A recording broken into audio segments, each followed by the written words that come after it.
Hello students, welcome back to the another video जो कि होने वाली है BEGC 109। हम लोग ये वाली वीडियो पेपर आज करने वाले हैं इस वीडियो में डिस्कस। सो अगर नए हो तो सब्सक्राइब कर लेना, शेयर कर देना चैनल को, और अगर पुराने हो तो लाइक कर देना और वीडियो को देख भी लेना।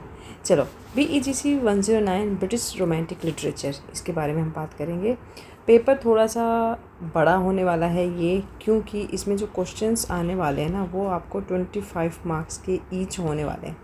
ठीक है, तो इनको किस तरह से लिखना है, क्या करना है आपने कि जो एग्ज़ाम है वो आपका अच्छा खासा चला जाए और आपको मार्क्स भी अच्छे मिले।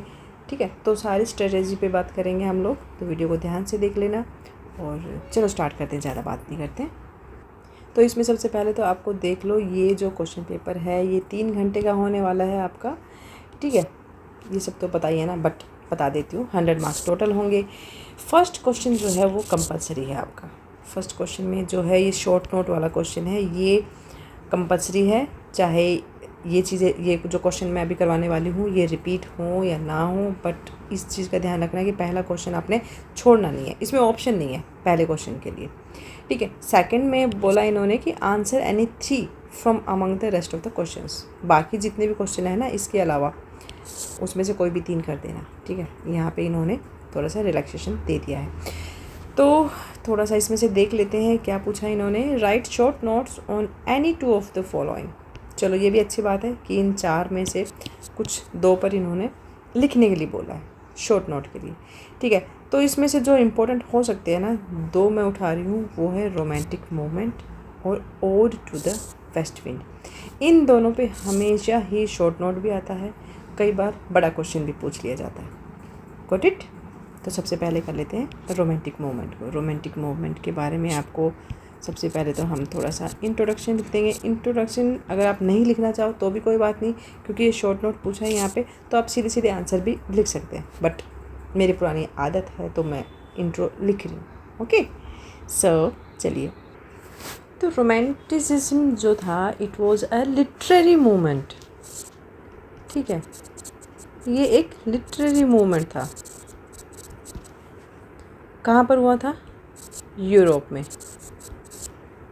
Okay, and it was started between 1790 to 1850। इस टाइम लाइन के दौरान ये हुआ था। जो पेक्यूलियर थिंग्स थी about this moment is that it did not start in England. ये इंग्लैंड में स्टार्ट नहीं हुआ था, but it started in Germany और later on it was made popular in England. पहले जर्मनी में हुआ था, उसके बाद इंग्लैंड में ये पॉपुलर हुआ था बाय विलियम वर्ड्सवर्थ और सैमुअल टेलर। ठीक है, with their publication of the lyrical ballads. Okay, so in 1798 Wordsworth जो थे, वर्ड्सवर्थ और जो कॉलरेज थे, they gave their own definition of poetry and propagated the main objective of the poetry. Okay, बस इतना सा ही लिखेंगे हम, और इसके बाद हम लिखेंगे इनके कैरेक्टरिस्टिक्स के बारे में। रोमांटिसिज्म मूवमेंट का जो कैरेक्टरिस्टिक्स था उसके बारे में बात करेंगे। सिग्निफिकेंसेस ऑफ द मूवमेंट, ये जो रोमांटिक मूवमेंट था इसकी क्या सिग्निफिकेंसेस थे उसके बारे में बात करेंगे। सबसे पहला पॉइंट बनेगा ग्लोरिफिकेशन ऑफ नेचर। नेचर को किस तरह से ग्लोरीफाई किया गया था वहाँ उस मोमेंट में, रोमांटिक एरा में। तो इसमें लिखेंगे कि nature was viewed as a source of spiritual renewal, a moral teacher and an escape from the harsh polluted realities of the industrial revolution. ठीक है, then exaltation of emotions over reason. Romantics जो थे वो romantics rejected the strict logic of the new classical era.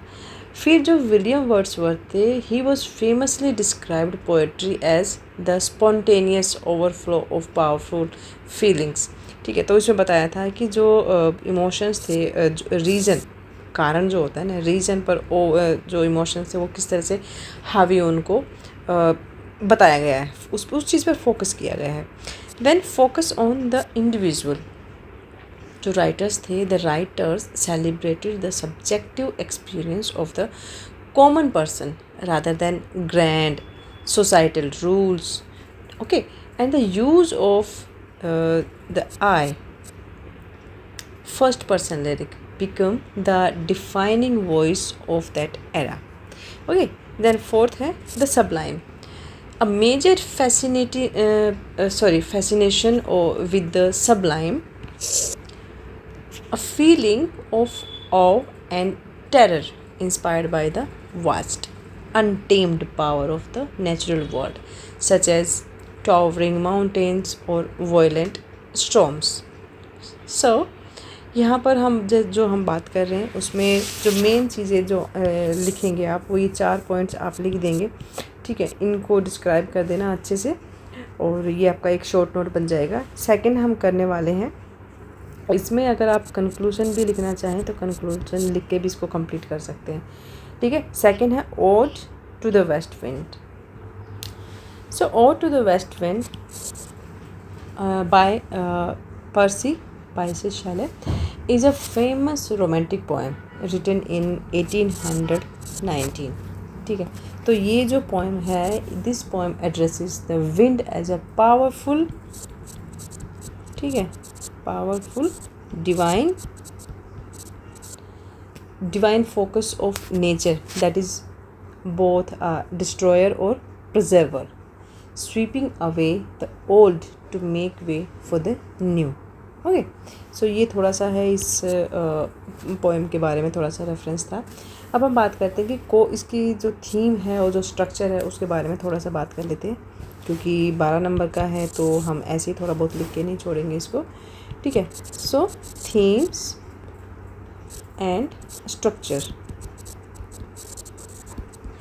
क्या क्या हो सकता है वो, इसमें फर्स्ट पॉइंट हम लिखेंगे नेचर्स पावर,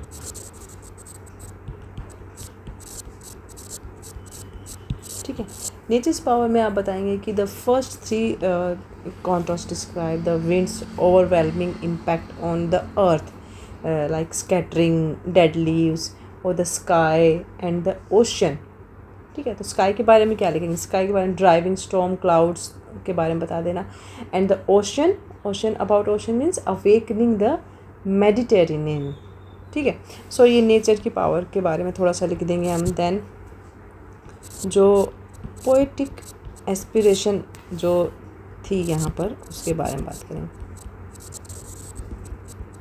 पोएटिक एस्पिरेशन के बारे में कि इन द लास्ट 2 कॉन्टोर्स, ये जो पोएम जब ये आप जब आंसर लिखोगे ना तो इस पोएम को ध्यान में रखना, ठीक है। तो जो लास्ट 2 कॉन्टोर्स थे ना, the speaker identifies the winds untamed spirit और asking it to carry his thoughts across the universe to inspire rebirth, social change, ठीक है, सोशल चेंज की बात करते हैं। And the revival of his own poetic voice, fine. Third, famous ending. This poem concludes with a powerful optimistic message about cyclical renewal के बारे में बात करता है, जहाँ पर आप जो लाइंस पढ़ेंगे, if winter comes can spring be far behind, okay. जो फेमस एंडिंग के बारे में थोड़ा सा बता देना। फोर्थ पॉइंट हम लिखेंगे फॉर्म में आप बताएंगे कि it is written in terza rima and interlocking 3 line rhyming scheme like AB, A, BCB, CDC और etc. ये आप समझ जाएंगे। These were the structured in 5 sections that mirror in the rhyming of a rushing gale. Okay, so ये जो कुछ बातें हैं थोड़ा सा चलो इसमें एक और पॉइंट मैं बना देती हूँ। डेथ और बर्थ या फिर डेथ या रीबर्थ के बारे में भी आप बात कर सकते हैं। तो इसमें बताएंगे कि ode to the wind is a famous poem by Percy Bysshe Shelley, मैं ऑलरेडी बता चुकी हूँ, ठीक है। This poem consist on 5 cantos and uses the terza rima rhyming scheme, जो मैं यहाँ पर ऑलरेडी डिस्कस कर चुकी हूँ। Shelley sees the west wind as a symbol of change, freedom और revolution. He also wishes the wind would spread his idea or inspire humanity, just as just as it scatters leaves and seeds across the earth. Then this poem also ends with the famous lines. जो famous lines कौन सी है? If the winter comes, can spring be far behind? ठीक है.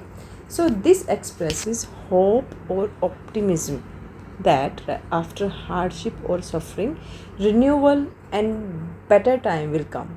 Thus, this poem celebrates the power of nature and spirit of the transformation. ठीक है. So ये question हमारे यहाँ पे कंप्लीट हो गया. फटाफट से नेक्स्ट क्वेश्चन देख लेते हैं हम, जो कि हमारा सेकंड ही है. ठीक है. Analyze the theme of individualism in the British Romantic poetry. Explore how poets like Blake, Wordsworth or Byron focus on the individual's experience, emotions and rebellion against societal norms. पहले ध्यान से देखो, ये जो क्वेश्चन है ये दो पार्ट्स में डिवाइडेड है. ठीक है. पहले तो रोमांटिक जो ब्रिटिश रोमांटिक पोइट्री है उसकी थीम के बारे में बताना है. ठीक है. इंडिविजुअलिज्म की जो थीम है उसके बारे में बताना है आपको. आधा क्वेश्चन ये है और आधा यहाँ पे हो जाता है स्टार्ट ये जो बाकी का भी जितना भी लिखा हुआ है. ठीक है. तो दो पार्ट में डिवाइडेड है, तो इसको हम उसी तरह से इसका आंसर बनाने की कोशिश करेंगे. ठीक है, ताकि तुम्हें लिखने में भी आसानी हो. तो देख लेते हैं इसको भी. Introduction. Individualism in British romantic poetry is, क्या था ये? It was the celebration of subjective experience of or personal intuition and the creative imagination over societal norms या societal reason भी आप कह सकते हैं. Okay. Rejecting enlightenment conformity, poets centered their work on the inviolable human conscience, solitary introspection and the deep emotional connection between the unique individual and the natural world. So हम heading देंगे अब the theme of individualism. ठीक है, इसी की बात कर रहे हैं ना. सो इसी में फर्स्ट पॉइंट है हमारा द रोमांटिक हीरो.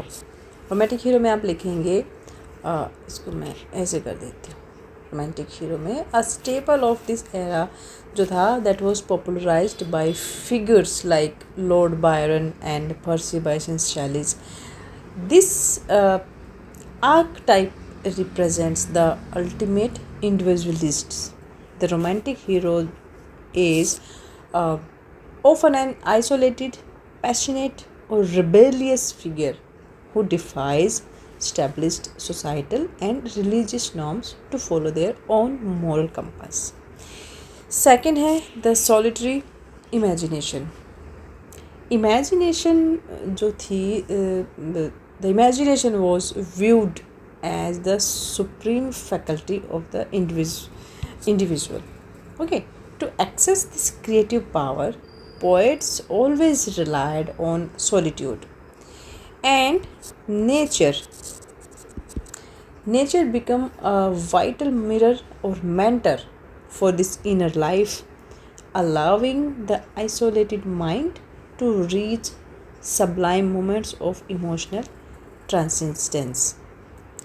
थर्ड है हमारा privacy of subjective experience.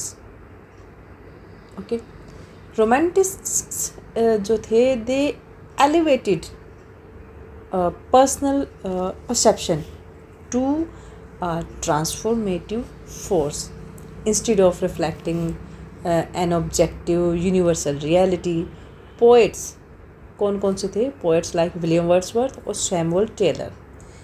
They explored how reality is processed through their own distinct inner world.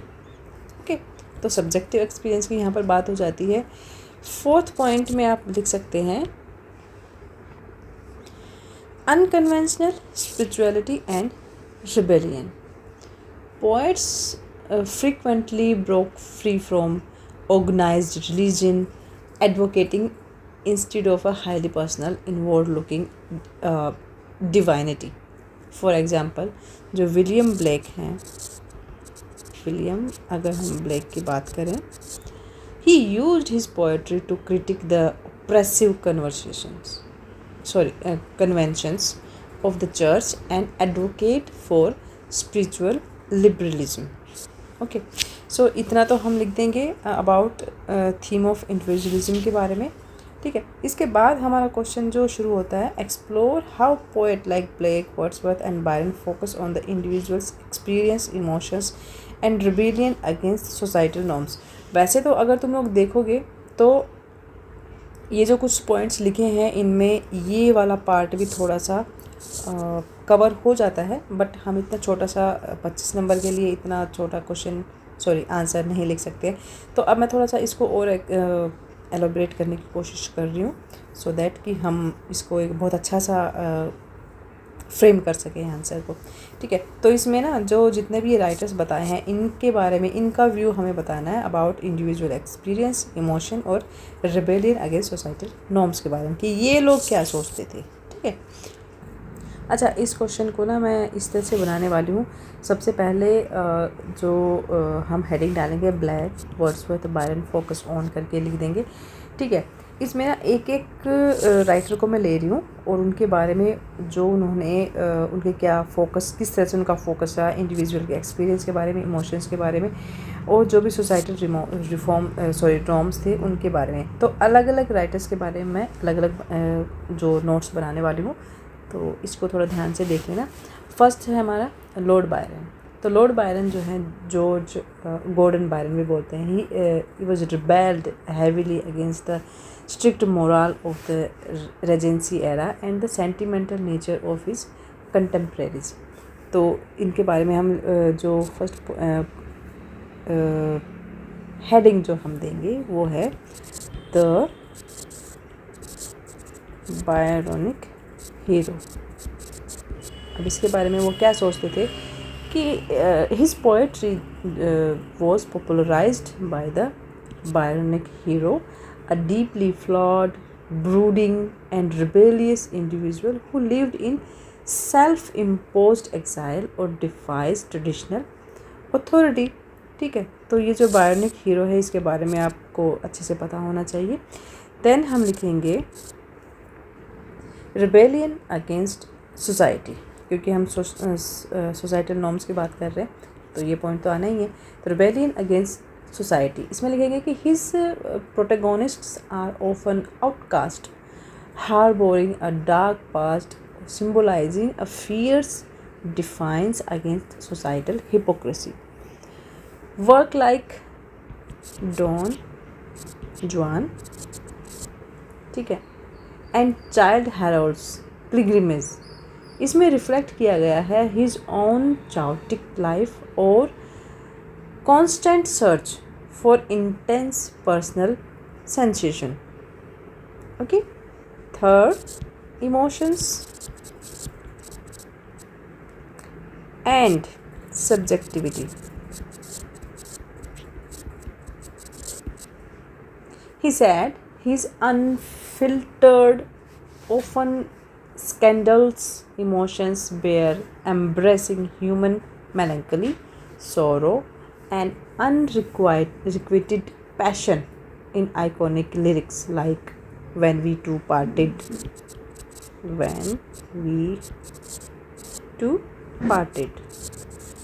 जो सॉन्ग था उसमें अपने इमोशन इन्होंने बताए हैं. ठीक है, तो ये हो गए हमारे लॉर्ड बायरन. सेकंड हम लेंगे विलियम ब्लेक. अब ब्लेक लिख देते हैं, बस इनके बारे में बताते हैं. He was a spiritual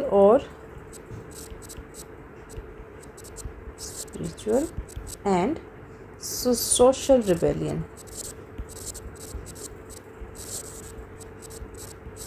ठीक है, तो William black rebelled against the industrialization, moral corruption and oppressive religious doctrine of his time. ठीक है, फर्स्ट पॉइंट लिखेंगे हम इंडिविजुअल कॉन्शियसनेस.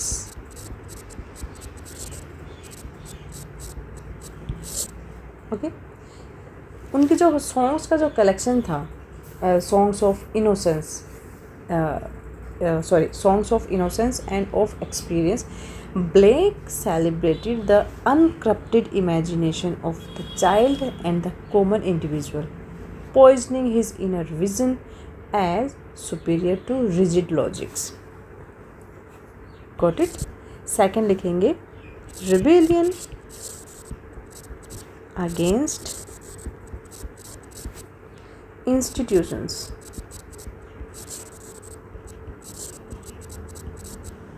इंस्टीट्यूशंस के अगेंस्ट जो थे ये रिबेलियन इनका नेचर था।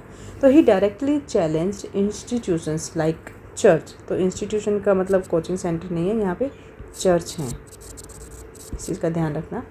Church, the monarchy and the state for exploiting the vulnerable. Poems such as the chimney, the sweeper, the little black boy, the rebel against societal prejudices and child labour. आपने वो little black boy अगर पढ़ी है तो उसमें child labour के बारे में आसानी से तुम समझ सकते हो। This poems highlighting the emotional toll of inequality on the individual. इतना लिखते हैं ना इसमें। देन हम बात करने वाले हैं यहाँ पर इंडिविजुअल एक्सपीरियंस के बारे में। तो collectively these poets placed the world subjective I at the center of their art. They opposed established norms through इसमें हम अगर पहला पॉइंट लिखो तो sublime। जितनी हेडिंग्स बना के लिखोगे ना उतना तुम्हारा आंसर सुंदर लगेगा लिखा हुआ, और तुम्हें लिखने में भी आसानी होगी और पढ़ने वाले को भी आसानी होगी जो आपका पेपर चेक करेंगे। सो द सब्लाइम में लिखेंगे कि they used the overwhelming power of nature to awaken profound personal awe and spiritual introspection, rebelling against the industrial machine. ठीक है। Second, romantic imagination. Okay. So they elevated imagination as the ultimate tool of rebellion, allowing the mind to construct realities free from political or societal boundaries. ठीक है। तो imagination के बारे में आप इतना सा बता देंगे। उसके बाद कर देंगे आप कंक्लूजन। ठीक है। कंक्लूजन में जितना भी यहाँ पे पढ़ा है ना मैं, तो उसके बारे में थोड़ा थोड़ा लिख देना, आपका कंक्लूजन रेडी हो जाएगा। ओके। नेक्स्ट क्वेश्चन देख लें। अभी जो मैं क्वेश्चंस करवा रही हूँ, जब आप लोग एग्ज़ाम दे के आ जाएंगे तो मुझे कमेंट बॉक्स में बताना कि कौन कौन से क्वेश्चंस आए और तुम लोगों का एग्ज़ाम कैसा गया। ठीक है, ये ज़रूर बताना, मुझे अच्छा लगेगा मेरे को कि वीडियो के ज़रिए कुछ हेल्प हुई तुम लोगों की। सो नेक्स्ट क्वेश्चन हम करेंगे यहाँ पे, 5th क्वेश्चन करेंगे हम। इम्पोर्टेंट क्वेश्चन होने वाला है। Explore the theme of beauty in odd on a Grecian earth. How does Keats portray relationship between beauty and truth? And what is the significance of the poem's famous concluding lines? Beauty is truth, truth beauty. ये भी हमारा 25 marks का answer होने वाला है। ठीक है। तो इस क्वेश्चन को भी हम 2-3 पार्ट में डिवाइड करके लिखेंगे। ओके। तो वही हमारा इंट्रो। सबसे पहले हम यहाँ तक आंसर लिखने वाले हैं कि explore the theme of beauty. अभी हम थीम ऑफ ब्यूटी को थोड़ा सा लेके चलते हैं। ठीक है। तो 3 पार्ट्स में इसको मैं डिवाइड करने वाली हूँ आंसर को। चलिए, इंट्रो में लिखेंगे जॉन कीट्स पोएम। जो राइटर हैं वो जॉन कीट्स हैं इस पोएम के। He examines beauty as an eternal immortal force that contrast sharply with the decay of human life. Keats also points that art preserves idealized beauty and vitality indefinitely. ठीक है। अब हम बात करेंगे थोड़ा सा इसके थीम के बारे में। The theme of beauty.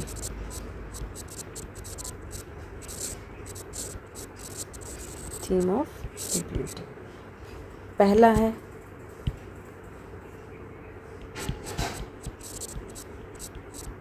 Timelessness. ठीक है। So the artwork on the urn freezes lively scenes, lovers pursuing each other, salvan, bogs, and musicians in a state of eternal perfection because the figures are made of marble. ठीक है, marble, they will never fade, they will never age, they will never die. तो timelessness की यहाँ पे बात हो गई. फिर है अनहर्ड, जो सुने नहीं गए हो, unheard melodies. Keats introduces the idea that while physical pleasure are sweet, the imagined, idealized beauty of unheard art speaks directly to the spirit and is therefore that is superior. Okay, then consolation की बात कर लेते हैं थोड़ा सा. consolation में जो beauty है, theme of beauty, beauty provides an escape and a lasting friend to man. ठीक है, offering a profound way to understand existence and cope with mortal suffering. ठीक है, तो ये तो हमने थोड़ा सा बात कर लिया थीम ऑफ ब्यूटी के बारे में. अब ये 3 पॉइंट आप लिख देना, इनको डिस्क्राइब कर देना as I already tell you. अब हम बात करेंगे how does Keats portray relationship between beauty and truth. ठीक है, अब इतने से क्वेश्चन को लेके चलते हैं. ओके, सो मैं हेडिंग डाल देती हूँ, relationship between beauty and truth. Okay, ये हमारी हेडिंग हो गई. अब इसमें फर्स्ट पॉइंट हम लिखेंगे, या थोड़ा सा आप बता भी सकते हो कि कीट्स जो हैं he famously concludes the poem with the lines. कौन सी लाइन थी? Beauty is truth and truth beauty. So इसमें फर्स्ट पॉइंट हम लिखेंगे यस, आर्टिस्टिक विजन. आर्टिस्टिक का क्या विजन था, आर्टिस्टिक विजन क्या था इसके पीछे. सो ये जो पोएम है that argues that true profound beauty holds its own distinct kind of truth. Okay, by capturing the essence of human emotion, timelessness, art reveals fundamental realities about human existence that facts alone cannot convey. तो जो artistic vision था उसके बारे में आप बता देंगे. Second लिखेंगे हम emotional resonator. Okay, while mortal life is filled with decay or sadness, the ability of art to freeze a moment of human longing and joy allows it to act as a pure and unwavering truth. Unwavering truth. Okay, third point लिखेंगे हम transcendent wisdom के बारे में. So this पॉइम्स final असर्टेशन जो था कि all you need to know, all you need to know. ठीक है ना, that implies that contemplating art and its idealized beauty is sufficient to understand the deepest और more meaningful truth of human life. Okay, so ये हम यहाँ तक लिख देंगे इसको. देन नेक्स्ट हमारा जो पार्ट होने वाला है कि what is the significance of the poems famous concluding lines. Famous concluding lines कौन सी थी? यही थी हमारी. ओके, तो ये यहाँ पर आप लिख देंगे, या इस तरह से हमारा क्वेश्चन हो जाएगा कंप्लीट. फिर हम कंक्लूजन लिख देंगे यहाँ पर, और कंक्लूजन लिखेंगे आप इसके बारे में थोड़ी सी समरी लिख देना. कंक्लूजन में जो आप पढ़ने वाले हैं, जो पोएम है उसकी समरी लिख देंगे, और जो थोड़ा थोड़ा ब्यूटी के बारे में, द थीम ऑफ ब्यूटी, और जो लास्ट की लाइंस जो थी उनका क्या कंक्लूडिंग लाइंस थी उनके बारे में थोड़ा सा बता देना. तो इस तरह से जो कंक्लूजन है वो कंप्लीट हो जाएगा आपका. Got it? तो इस वीडियो को मैं यहीं कंप्लीट कर रही हूँ। इस वीडियो का सेकंड पार्ट भी आने वाला है, तो बाकी के जो क्वेश्चंस हैं वो सेकंड पार्ट में बनाएंगे। ओके, चलिए, थैंक्स फॉर वॉचिंग।